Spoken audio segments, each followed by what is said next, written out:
Baiklah, kita akan ke Kelantan FM pada hari ini untuk kita mengetahui isu yang berlaku di negeri Kelantan. Nah, jika semalam kita bicara mengenai isu beras, tapi dikatakan sekarang ini keadaannya terkawal. Kini kita nak mengetahui bagaimana pula keadaan isu telur di Kelantan bersama dengan rakan kita, DJ Na di Kelantan FM. Silakan.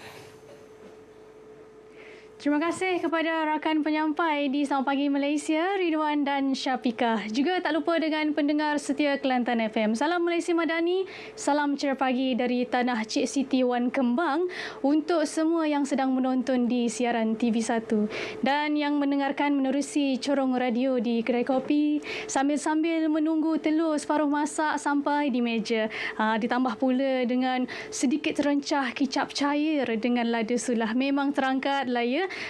Sarapan kita pada pagi hari ini. Jadi bila kita sebut pasal telur, kita tahu telur ialah makanan paling asas di rumah. Jadi pergi rumah siapa-siapa pun mesti akan ada bekalan telur.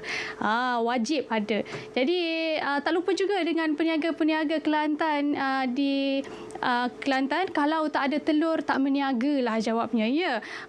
Mereka akan gunakan, untuk pengetahuan semua, mereka akan gunakan lebih daripada 600 biji telur sehari untuk pembuatan akor. Ada juga yang menggunakan sampai 2,000 biji telur sehari mengikut tempahan yang mereka dapat. Jadi boleh bayangkan tak berapa banyak tray telur yang mereka perlu borong. Jadi telur ini juga ialah sumber kecemasan untuk mangsa-mangsa manjir. Sekarang pun kita dah nak menuju ke penghujung tahun. Jadi macam biasalah, yang di Pantai Timur khususnya di Kelantan akan buat satu persediaan awal untuk menghadapi musim pah.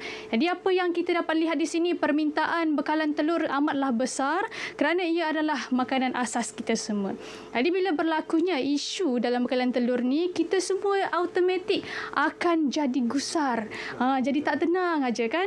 Jadi baru-baru ni tularlah sekejap mengenai bekalan telur di Kelantan semakin berkurangan. Tapi perkara ini telah pun diambil cakna oleh Kementerian Perdagangan Negeri dan Kos Sara Hidup KPDN Kelantan, yang mana mereka sekarang sedang memantau masalah tersebut untuk tindakan lanjut. Setakat ini mereka tidak menerima apa-apa lagi sebarang aduan masalah daripada pihak pembekal negeri, tetapi perkara tersebut sebenarnya adalah di bawah bidang kuasa Kementerian Pertanian dan Keterjaminan Makanan. Namun begitu, isu bekalan telur ni bukan berlaku di negeri Kelantan sahaja. Ia berlaku di seluruh negeri. Jadinya maknanya masih ada lagi pasaraya dan kedai yang menerima bekalan telur, cuma dengan kadar had yang ditentukan. Okey. Dan sebenarnya kalau kita tengok, kerajaan dah pun memberikan inisiatif-inisiatif untuk mengatasi isu bekalan telur ini. Sebab isu bekalan telur ni seperti yang saya katakan, bukan berlaku di negeri Kelantan sahaja. Dan di era Malaysia Madani, kerajaan amat cakna dengan aduan-aduan daripada rakyat, yang mana mereka sentiasa di hadapan untuk mendengar suara rakyat dan membantu ekonomi negara. Antara inisiatif yang telah dibuat oleh kerajaan ialah kerajaan pernah memberi subsidi sebanyak 200 juta ringgit sebulan untuk membantu pengeluaran telur domestik. Dan pemberian subsidi ini berkenaan adalah usaha untuk kerajaan membantu rakyat dengan meneruskan pemberian subsidi dan kawalan harga telur.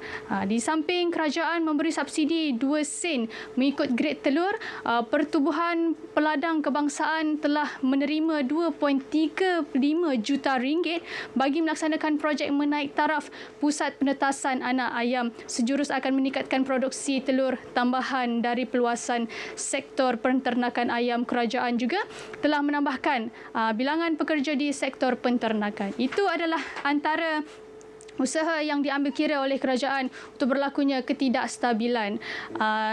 Jadi dinasihatkan kepada peniaga-peniaga untuk tidak menaikkan harga telur sesuka hati. Kita faham permintaan telur yang semakin banyak dalam keadaan bekalan telur yang tidak stabil. Namun kita perlu amanah dalam meletakkan harga barang yang telah ditetapkan kerajaan kerana untuk dikejar, namun keberkatan dalam mencari rezeki itu yang kita mahukan. Okey, jadi kita berhak untuk membuat aduan kepada KPDN HEP sekiranya berlakunya berlakunya kenaikan harga dan aduan tersebut kita boleh buat melalui portal e-aduan sekiranya ada penjual yang ingkar dengan harga telur ayam yang ditetapkan. Jadi kita doakan agar bekalan telur ini kembali stabil seperti sedia kala dengan inisiatif kerajaan yang seterusnya. Saya rasa sampai di sini saja perkongsian daripada saya langsung daripada Kelantan FM. Kita kembali bersama rakan penyampai kita di Angkasa Puri. Terima kasih Pak